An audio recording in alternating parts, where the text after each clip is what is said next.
Hi, everyone, and welcome back to Claire's Circle. Today, I want to share another story of hope, but one that explores a very different kind of fear. This isn't about the fear of a strict, authoritarian parent. It's about the fear of disappointing the cool parents, the parents who are more like your best friends, who pride themselves on your uniqueness and have always expected something special from you. What happens when you make a very uncool, very ordinary mistake in a family that prides itself on being anything but ordinary? This story comes from a young woman we'll call Chloe, and it's about how the biggest fear of her life led to the most unexpected discovery. Chloe describes her family at 15 as an island of progressivism in a sea of conservatism.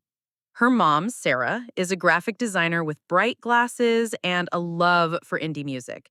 Her dad, Ben, is a university literature professor who could quote classics and debate the latest underground band's album in the same breath. In their house, there weren't strict rules. There were dialogues. There wasn't punishment. There was discussing the consequences.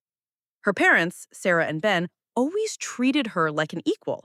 They encouraged her passion for painting, took her to music festivals, and valued her opinion on politics and art. The unspoken rule in their house wasn't about obedience, it was about originality. The biggest sin was to be boring, to be predictable, to be like everyone else. This, as Chloe now understands, created its own kind of pressure. She felt an obligation to be interesting, creative, and special, to live up to the image of their perfect, enlightened family. Her boyfriend Leo was from a different world. His family was quiet, traditional, and went to church every Sunday. For Chloe, this contrast was part of his appeal. He was calm and dependable, an anchor in her world where one always had to be interesting. When the pregnancy test showed two lines, the fear Chloe felt was very specific. It wasn't the fear of being grounded for life or having her phone taken away. It was the fear of seeing a deep, intellectual disappointment in her parents' eyes. The fear of transforming in their eyes from their special, talented daughter into a banal statistic, a cliche, the teenage girl who got pregnant. She was afraid of shattering the perfect, progressive image they had so carefully constructed for themselves and for her. The next few months were torture for her. She tried to hide her pregnancy, but the constant anxiety drained all her energy. Her passion for painting, which had always been her escape, faded to nothing. She became quiet and withdrawn, which was completely out of her character. Her parents, of course, noticed. They tried to initiate dialogues. Chloe, we see something is wrong. You can tell us anything. We won't judge you. But their openness and readiness for dialogue scared her even more. How could she tell them the truth and watch as their non judgmental faces filled with quiet, intellectual pain? Leo, her boyfriend, insisted they tell his parents first. Chloe agreed, partly because she was less afraid of them. Their reaction was predictable. She describes the scene in detail. The living room of Leo's parents' house, with a crucifix on the wall and the smell of baked goods. The two of them holding hands, breaking the news. The tears in Leo's mother's eyes, the heavy, disapproving sigh from his father. There was talk of sin, of shame, of disappointment. It was awful, but strangely, it was easier. Their reaction, though harsh, was understandable. It was a scene from an old, familiar play. And through all the condemnation, a practicality emerged. They immediately started talking about doing the right thing, about marriage, about how they would, of course, help and not abandon them. That visit, paradoxically, only intensified Chloe's fear of talking to her own parents. Better to face open anger and tears than quiet, killing disappointment. But it was becoming impossible to hide the pregnancy. In her 5th month, one evening she decided she had to do it. They were sitting in the living room listening to a vinyl record, and the atmosphere was deceptively calm. Chloe took a deep breath and said it. The reaction was exactly as she had feared. There were no screams, there was no anger. There was silence. A heavy, deafening silence that seemed to suck all the air out of the room. Her mother, Sarah, just covered her face with her hands. And her father, Ben, stood up, walked to the window, and froze, his back to her.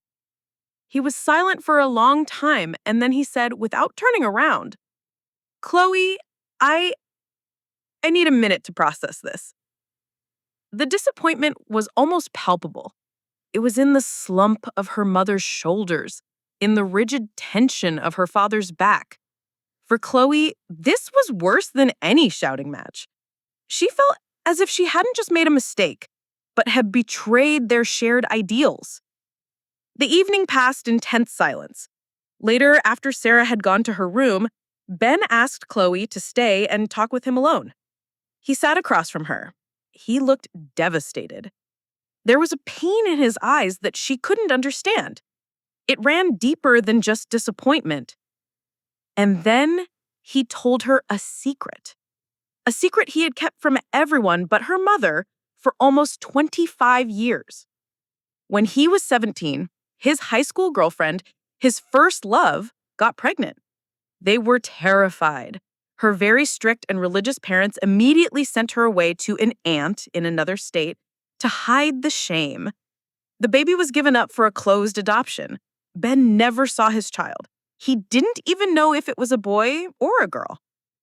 He was simply erased from the story. He was given no voice. He was left alone with a sense of guilt and powerlessness that he had carried with him his entire life. He told Chloe that his persona as the cool, progressive father was in large part a reaction against the cruelty and unforgiving nature of the world he had experienced as a youth. He had sworn that his child would never be afraid to come to him with the truth, that their relationship would be built on trust, not fear. "So when you told me you were pregnant, Chloe," he said, his voice breaking, "I wasn't disappointed in you. I was horrified. My own nightmare flooded back. I felt like that 17-year-old boy all over again, completely powerless. My disappointment wasn't directed at you, Chloe, but at myself, and at a world that is so unfair. I wanted so badly to protect you from all of this, and I failed." This confession changed everything. In an instant, the wall of fear in their home crumbled. This was no longer a story about how she had disappointed him. It was their shared story of fear, just separated by a generation. He told her, "I couldn't be a father then. That chance was taken from me. But I can be one now, and I will be a grandfather. We are not going to hide. We are not going to run. We will face this with love and with open eyes." Her mother, whom Ben had called, came into the room, and the three of them hugged. And these were no longer tears of disappointment, but tears of relief and newfound closeness. The story didn't end that evening. Ahead of them was a long and awkward process of two families getting to know each other, the progressive intellectuals and the traditional conservatives. There were arguments, compromises, and difficulties. But as she writes, the most important thing had been done. The wall of fear in her own home had fallen. She ended her letter like this: "I'm not sharing the story to suggest that teenage pregnancy is easy. It's incredibly hard. But I want to say that sometimes behind what we perceive as our parents' disappointment lies their own fear and their own pain. My father spent his life building a wall of progressivism around himself to protect him from his past. And only my mistake was able to break through that wall and show me the real, loving, frightened person who was behind it. We are still learning to be this new, strange, big family, but we're doing it together. And for the first time in months, I'm no longer afraid